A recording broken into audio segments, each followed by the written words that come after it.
Samantala, idol, natapos na po ang konstruksyon ng Barangay Road sa May Payapa, San Carlos City sa madalas po na ireklamo po na nagiging sanhi ng sira sa mga sasakyan at abala sa mga motorista.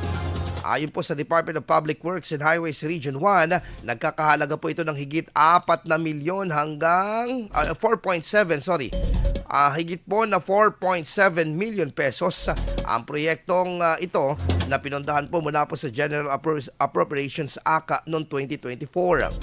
Kinatigan naman po ng mga residente ang naturang proyekto dahil napabilis umano ng 4 na minuto ang biyahe mula po sa bayan at public market na noon ay naabot ng 11 minuto hanggang 15 minuto. Positibo naman ang mga residente na maiiwasan na ang pagkakatala ng aksidente mula sa banta ng dating kondisyon ng kalsada dahil sa sinagawang konstruksyon. IFM News. IFM News. IFM News.